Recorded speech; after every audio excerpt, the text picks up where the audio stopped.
Come on in. Come on in. There's nothing to fear. Good evening. Welcome once again. This is your host. Ivana Cadaver. Elvira, Mistress of the Dark. The great gospel. Cemetery. I'm the son of Sven Ghoul. Dr. Bearer. Count Gordival. Cremation Mortem. Count Floyd. Morella. Mona Lisa. Exactly here. I'm Vincent Price, and welcome to Horror Host-ory with Barnaby Bat. Hey there, friends. It's me, Barnaby Bat, and welcome to Horror Host-ory, a show where we dig deep into the graves of old television programs and the ooky spooky weirdos that hosted them. Now, some of you may be thinking, "But Barnaby, I don't know what a horror host is." Well, for those of you with bats for brains, my great Uncle Max has got you covered.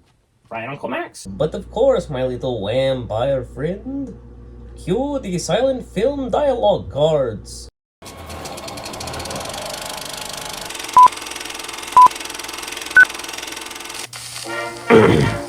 Horror host. A person who acts as the host or presenter of a program where horror films or low-budget B-movies are shown on the television or the internets. What the hell is the internets? I've never even heard of such a thing. Sorry. The host usually assumes a horror-themed persona, which is often campy or humorous. During the program, there are generally breaks throughout the film where the host makes comments on the movie. Some nerd on Wikipedia. Thank you, Uncle Max, for that fascinating Wikipedia read. You're most certainly welcome. I'm going to go eat some rats now. Bye-bye. You get back here, you Steve's infested bastard. Whoa!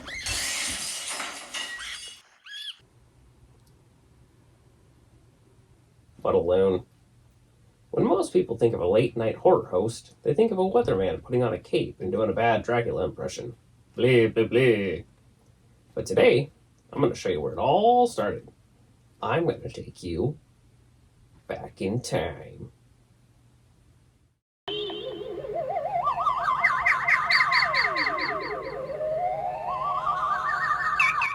Check it out. I'm all black and white. In 1922, our small-minded world was blessed with Maila Nurmi. Maila was born in Gloucester, Massachusetts to Ani Nurmi and Sophia Peterson, both of whom were of Finnish descent.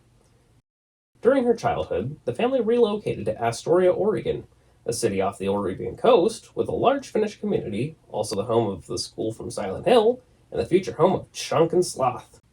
In 1940, Maila graduated, and as any young person with a dream does, she packed her bags and moved to California. By 1953, now going by Maila Nurmi, Maila had started making a name for herself, working her way from uncredited roles in films to Broadway stage and posing for pinup magazines. It was during this year that the 31-year-old model actress decided to attend the annual Hollywood costume ball held by Lester Horton. An avid fan of the creepy New Yorker cartoons by legend Charles Addams, Maila decided to attend the ball as the then unnamed Morticia Addams. And out of 2,000 attendees, she was awarded the Best Costume Prize, which caught the eye of producer Hunt Stromberg Jr. After being approached by Stromberg about bringing the character to television, Maila revamped the character to avoid accusations of plagiarism. Alright, let's make a horror host.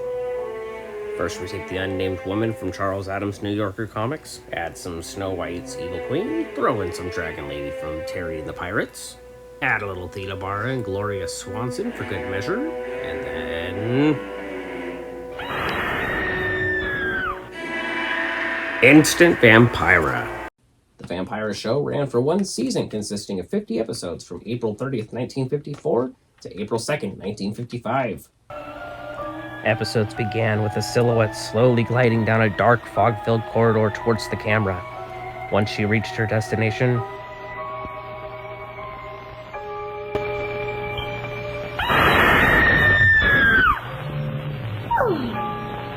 screaming really nasty things, so...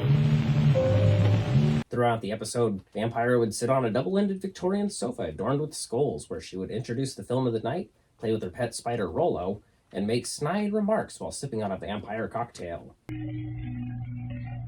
vampire cocktail. You like it? It hates you. The concept was completely new at the time, but would go on to inspire hundreds of other crazy character hosts.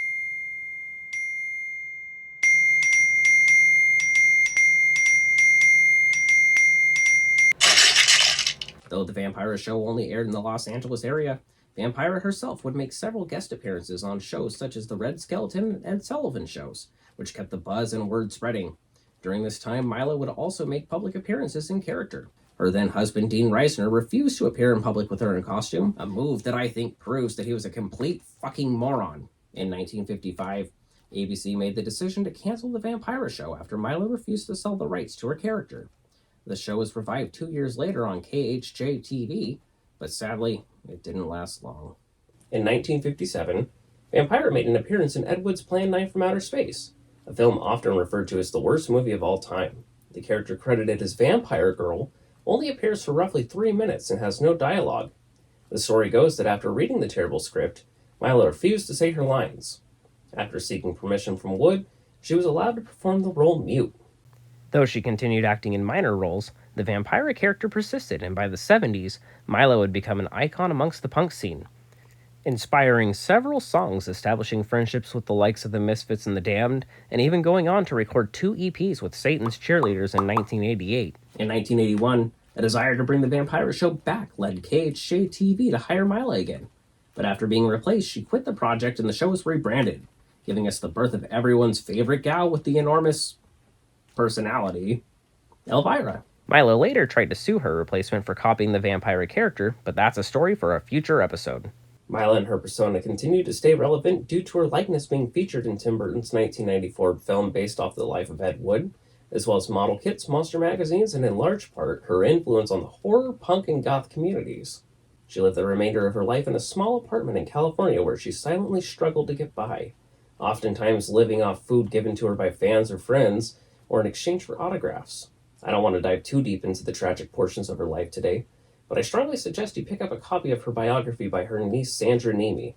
The book tells the full story of her life, with many portions being directly from her personal letters and diaries. Before I go, I'd like to personally thank Maila for everything she's done for those of us in the horror and goth communities. Maila, as an artist, the original goth, and the mother of all horror hosts, your story is nothing short of amazing. You will continue to inspire and live on in the little black hearts of us weirdos everywhere. I'm Barnaby Bat, and until next time, stay spooky.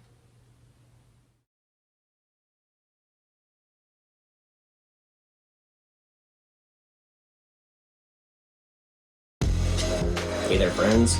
Don't forget to like, comment, and subscribe to stay updated on all the weird spooky shit happening here at Castle Von Ghoul. You can also follow us on our unsocial medias over on Instagram at CalFonGhoul and at BarnabyBat is dead. Stay spooky.